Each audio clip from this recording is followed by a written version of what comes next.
I'm LeGrand Crewse, co-founder and CEO of Super 73. And I'm Michael Cannavo, co-founder and CMO of Super 73. So how did we find Volition Capital?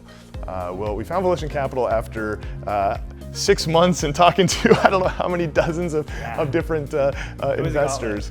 It was a huge process, but ultimately what we were doing is we were trying to go raise additional capital for the company, and we went through the process of pitching to investors and trying to sell the dream and the idea, and we came across Volition and had that initial meeting, and at least from our end, I think that we felt that the Volition team was a little bit different than some of the others. There was they were actually, I think, the first ones that actually came here.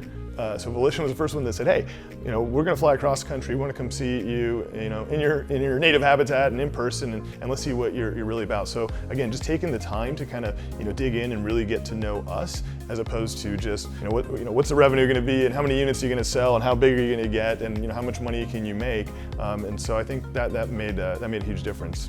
Larry's focus on us, on the three of us, was something we hadn't seen with anybody else we pitched to.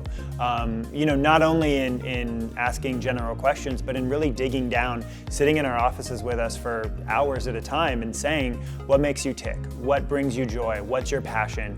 And to be able to sit there and really honestly tell him our stories and tell him, like, this is how we grew, this is how we became who we are.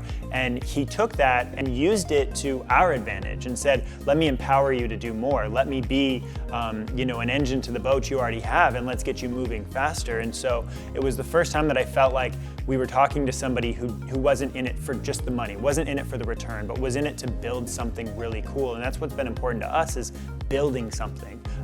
It's why we don't just buy off-the-shelf parts and slap our label on it, because it's so important to us that we have full control and that this thing can outlive all of us. And I think Larry really resonated with that.